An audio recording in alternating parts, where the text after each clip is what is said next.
E nós Obrigado. vamos, então, agora passar para o nosso terceiro palestrante. Agora vamos falar um pouquinho de saúde mental, transtornos alimentares, está tudo aí concatenado. Então, doutor Taki Athanasios Cordas, espero ter pronunciado corretamente seu nome, possui mestrado e doutorado em medicina pelo Departamento de Psiquiatria da Faculdade de Medicina da USP, é coordenador da assistência clínica do Instituto de Psiquiatria também da USP, é coordenador do Programa de Transtornos Alimentares, Angolim, do IPQ, da USP, é professor de programas de pós-graduação do Departamento de Psiquiatria, do Programa de Neurociências e Comportamento do Instituto de Psicologia e Programa de Fisiopatologia Experimental, todos eles da USP. Doutor Taki, a palavra é toda sua.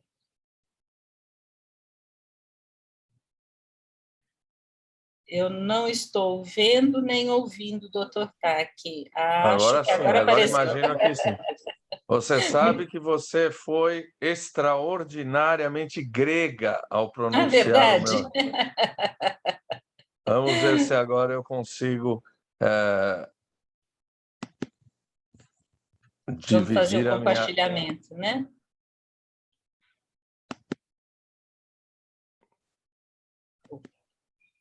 Está Ele não. correto? Agora sim, está perfeito. E me avisará faltando 5 minutos? Com certeza. Obrigada. Muito obrigado pelo convite. E repito que as opiniões aqui emitidas são da minha inteira responsabilidade. Eu gostaria de homenagear, antes de mais nada, os 613 mil mortos, familiares e amigos dessa pandemia, que foi uma verdadeira vergonha que atravessamos nesse país.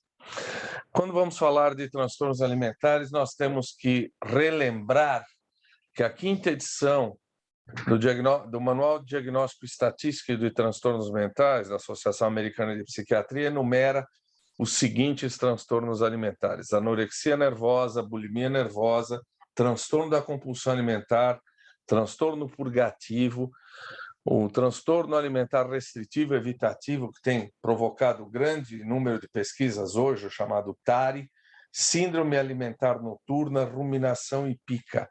As 3 primeiras são as mais importantes e são as quais nos deteremos durante essa aula. Para quem não conhece muito o assunto, rapidamente o diagnóstico de anorexia nervosa exige uma restrição da ingestão de energia que leva a um significante baixo peso corporal, um peso inferior ao contexto para idade, sexo, trajetória de desenvolvimento. Esse baixo peso é definido como menor do que o minimamente esperado, um intenso medo de ganho de peso, ou, pelo contrário, uma distorção da imagem do corpo, onde o indivíduo percebe-se, ou às vezes eu vou falar onde ela, porque 90% dos pacientes são mulheres, extremamente obesa, quando nós temos pacientes bastante semelhantes ao quadro que eu vos trago aí. Acho que, se a gente pudesse definir a característica essencial, é um emagrecimento grave, um emagrecimento contínuo, voluntário e uma distorção importante, uma insatisfação importante da imagem corporal. Nós temos 2 subtipos: o restritivo, onde o indivíduo corta toda a sua alimentação, começa cortando, entre aspas, os alimentos engordativos, até chegar a praticamente não comer absolutamente nada, e o compulsivo purgativo, onde o indivíduo tem episódios de compulsão, de grande ingestão alimentar e vômitos contínuos. É importante dizer que quem não está familiarizado com o assunto, às vezes dá diagnóstico de anorexia e bulimia. Isso não existe. A bulimia nervosa exige peso normal ou acima do peso, e nós temos 2 critérios básicos para o diagnóstico de bulimia. Um critério quantitativo: comer num período curto de tempo, cerca de 2 horas, uma quantidade de comida muito maior do que a maioria das pessoas num período similar e sob circunstâncias semelhantes. E uma característica, que é uma característica qualitativa, a sensação de perda de controle sobre o episódio. O indivíduo diz assim, olha, parece um drogado. Se tiver alguém na minha frente, na cozinha, eu vou passar por cima. Se eu não tiver o que eu desejo naquele momento, eu vou sair no meio da noite, de madrugada, para buscar algo. O ganho de peso leva a comportamentos purgativos, particularmente vômitos autoinduzidos, uso de laxantes, uso de diuréticos, e são os comportamentos purgativos ligados à bulimia nervosa. Você tem um critério quantitativo também de que esse comportamento ocorre uma vez por semana nos últimos 3 meses. O critério para transtorno da compulsão alimentar é praticamente o mesmo de bulimia nervosa, ou seja, um critério quantitativo, uma ingestão por tempo limitado de tempo 2 horas, de uma quantidade definitivamente maior que a maioria das pessoas no mesmo período e sob circunstâncias semelhantes. E uma sensação de falta de controle. Os indivíduos descrevem comer muito mais rapidamente que o normal, comer até se sentir desconfortavelmente cheio, comer uma grande quantidade de alimentos, comer escondido por vergonha e sentir repulsa por si próprio. É importante a gente dizer que no transtorno da compulsão alimentar, diferentemente da bulimia nervosa, não ocorre qualquer comportamento purgativo. Quando iniciou-se a pandemia, uma força-tarefa da Associação Brasileira de Psiquiatria, da qual fui vice-coordenador, reuniu-se para poder discutir o que esperaríamos encontrar e que tipo de coisas deveríamos começar a discutir nos pacientes com transtorno alimentar. Essa força-tarefa, ainda pensando dentro de um gabinete, dissemos, bom, sob esse estresse que a humanidade não havia enfrentado nunca ainda, né? A gente imagina que vai haver uma restrição calórica mais severa, uma ingestão por beliscamento, um aumento de episódios bulímicos, aumento de episódios purgativos, pacientes que não vão poder sair de casa por causa do isolamento social vão aumentar muito a sua atividade física de maneira até compulsiva. Então, era o que imaginávamos que poderia ocorrer no universo dos pacientes com transtornos alimentares. O primeiro trabalho, um dos primeiros trabalhos sobre os aspectos psicológicos da quarentena é o de Brooks, que foi publicado no Lancet em 2020. O de Brooks ainda tínhamos muito pouco a respeito da epidemia de Covid, mas eles estavam usando 3.166 artigos revisados das diferentes epidemias, SARS, etc., entre 2004 e 2019.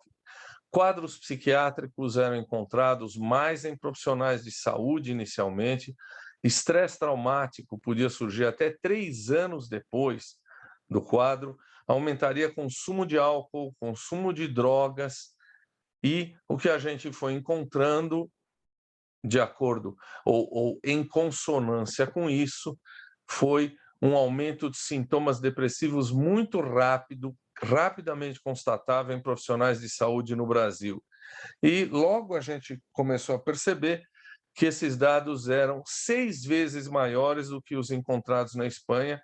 Obviamente, isso refletia uma impossibilidade de utilizar materiais necessários para evitar a contaminação, ou seja, o médico brasileiro e os profissionais de saúde brasileiros foram jogados numa guerra sem qualquer arma ou munição.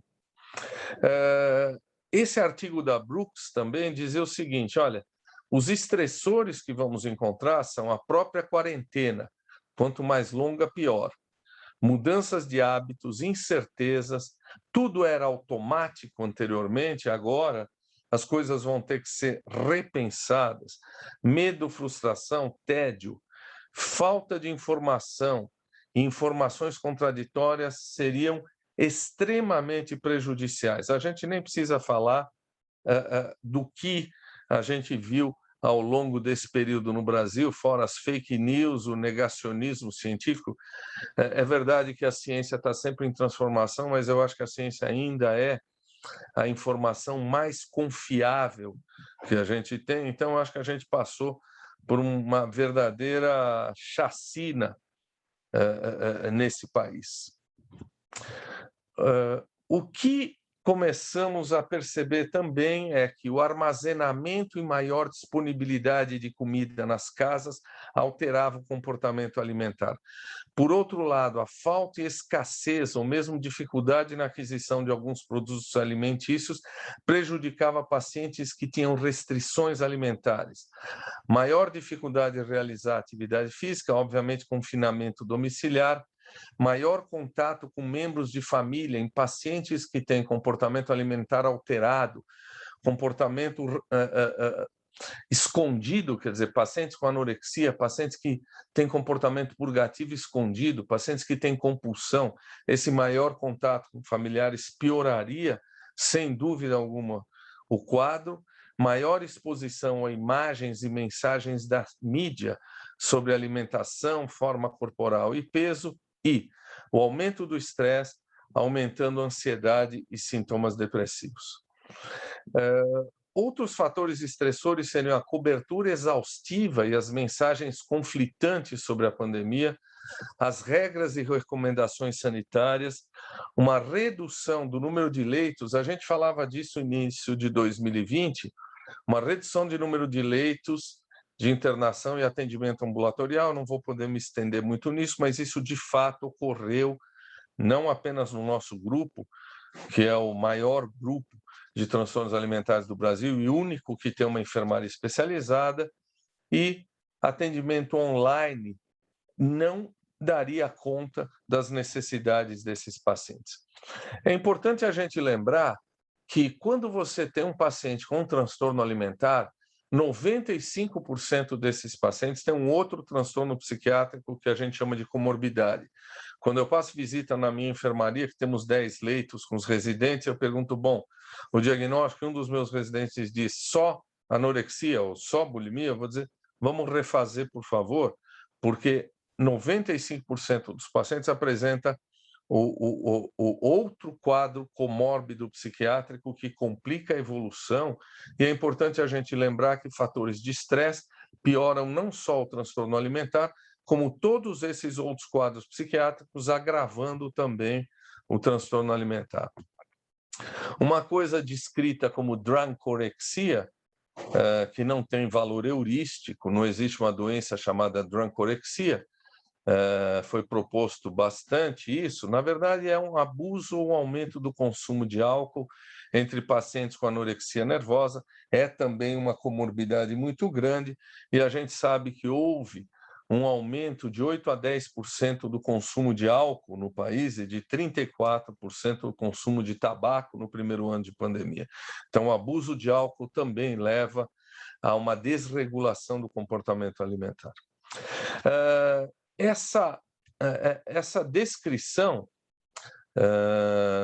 basicamente do Fernández Aranda, de Barcelona, em 2020, era bastante otimista. O que ele dizia é que os pacientes já relatavam preocupações de piora do comportamento alimentar, de ansiedade, mas como medida imediata a gente deveria abordar essa situação, a gente deveria imediatamente instituir a telemedicina, e que acreditava-se que a telemedicina poderia dar conta dessas dificuldades. Várias escalas foram feitas, escalas foram elaboradas nesse período para avaliar quase todos os quadros psiquiátricos, desde estresse traumático, estresse de contaminação em pacientes com toque, uma grande piora, uma escala de xenofobia foi desenvolvida, então você começou a ter escalas para avaliar todos os sintomas psiquiátricos, todas as situações psiquiátricas. Novamente, o Fernández Aranda, um ano depois, ele fazendo um trabalho em 6 países, ele dizia o seguinte, olha, esses pacientes que nós acompanhamos no nosso serviço, estavam em tratamento no lockdown, foram depois acompanhados em telemedicina, e havia uma grande satisfação de todos esses pacientes. Em telemedicina, eles foram adequadamente atendidos, não houve uma piora de bulimia nervosa ou de anorexia nervosa. Pacientes candidatos à cirurgia bariátrica tiveram redução de peso e melhora nas suas condições psicológicas. Eu rapidamente fiquei extremamente envergonhado, porque ele estava descrevendo o paraíso sobre a Terra, e o que a gente viu aqui era diametralmente oposto dessa descrição. Esse é um trabalho publicado por um colega em 2021, onde ele avalia alterações. Nós não estamos falando de pacientes, nós estamos falando de alterações de comportamento alimentar e outras alterações em profissionais de saúde, né? 78% dos profissionais de saúde tinham aumentado ou diminuído a sua dieta, padeciam de insônia, 7,3%, aumenta o consumo de álcool, 27%, e mudança de atividade física, para cima e para baixo. Nós não estamos falando de pessoal com transtorno alimentar, mas mostrando que atividade física, consumo alimentar, consumo de álcool se modifica completamente em pessoas que estão lidando com estresse. Esse é um outro trabalho australiano, pelo jeito aí, Patrício, né? Ou Patrícia Philippou, né? Transtornos alimentares foram encontrados aumento de comportamento de restrição alimentar, compulsão alimentar, purgação e exercício, em conformidade com aquela nossa hipótese de gabinete quando começamos a discutir a pandemia. E a gente viu agora profissionais de saúde que não têm transtorno alimentar e que também têm alterações do seu comportamento alimentar na pandemia. Então, o que ele mostra é o seguinte: na população geral, também comportamento de restrição e compulsão foram descritos, mas certamente, quantitativamente, muito menor do que o que a gente encontra nos pacientes com transtorno alimentar. Então, nos pacientes com transtorno alimentar, é necessário um acompanhamento para e passo e muito rigoroso, porque esse estresse, como nós vimos, vai alterar o comportamento alimentar, vai piorar a comorbidade, e esses são pacientes certamente que vão apresentar um agravamento do seu quadro. Esse é um outro trabalho recentemente publicado na Alemanha, 159 pacientes com anorexia nervosa que tiveram alta hospitalar e que foram acompanhados durante a pandemia. 70% deles durante a pandemia apresentaram preocupações aumentadas com comer, forma, peso, desejo de mais atividade física, sintomas depressivos, solidão, tristeza e inquietação. O número de psicoterapias presenciais reduziu-se muito, mesmo com uma oferta. 37% apenas dos pacientes buscava psicoterapias presenciais pelo temor de contaminação. Visita ao clínico, que é fundamental para que a gente consiga ter um parâmetro de peso, reduziu-se para tão somente 46% dos pacientes. Terapia de videoconferência, que era então oferecida a esses pacientes, foi usada por apenas 26% dos pacientes. Tá? O que melhorava era tentar orientar os pacientes a ter um planejamento diário, tá? Mas a gente está vendo o seguinte, que mesmo o oferecimento de apoio por via de videoconferência, telefone, etc., era pouco utilizado, e o atendimento presencial, em função do receio, aliás, que aconteceu com vários outros quadros, foi muito pouco utilizado. Doutor Taque, 4 minutos. Está muito bem. Durante os 12 primeiros meses de Covid, o número de internações hospitalares entre adolescentes com distúrbio alimentar dobrou nos Estados Unidos. Infelizmente, o que nós tivemos aqui no Brasil foi que nós tivemos que fechar a nossa enfermaria, que é a única enfermaria de transtornos alimentares gratuita, com uma equipe multidisciplinar, com 10 leitos. Ela foi utilizada durante bastante tempo como covidário. Nós tivemos que diminuir o atendimento em 1/3. Psicoterapias, orientações nutricionais foram oferecidas até que os profissionais de saúde fossem vacinados, apenas online. E o que nós estamos vendo é que muitos desses pacientes ainda não voltaram, Os que voltaram apresentaram um grande agravamento do seu quadro. Então, piora do transtorno alimentar pelo estresse, piora das comorbidades pelo estresse, piora do quadro como um todo pela redução de assistência e disponibilidade de atendimento médico. Muito obrigado. Nós aqui agradecemos a sua apresentação. Assustador para mim o número de pessoas ou os casos que posso chamá-lo de você, né? Apontou Claro. nesse painel. Para mim é algo assim que eu não imaginava que era tão grande esse universo e desconhecia também diferenças aí entre algumas situações. Enfim, mas eu sou sempre bastante otimista e acredito que vocês devem estar planejando, estudando, pensando em como que isso poderá retornar a uma certa, vamos dizer assim, normalidade, né? O novo normal. Então, enquanto não surgem aqui as perguntas no painel, eu tenho essa pergunta: qual é a expectativa de contornar os problemas que se agravaram, com certeza, como bem apresentado, e em que prazo de tempo poderia ser? A gente sabe que não é certeza, que não é garantido, mas qual a expectativa? Do ponto de vista de alguém que vive isso na clínica, né? Nós temos uma situação bastante complicada, porque embora o número de casos de Covid tenha se reduzido, nós tivemos, no Instituto de Psiquiatria, que pertence ao Hospital das Clínicas, uma grande perda de profissionais de saúde, basicamente profissionais de enfermagem, e as contratações não estão ocorrendo. Então, nós temos enfermarias que tiveram que se fundir, fechar algumas enfermarias por ausência de pessoal, de médicos e de corpo de enfermagem para esse atendimento.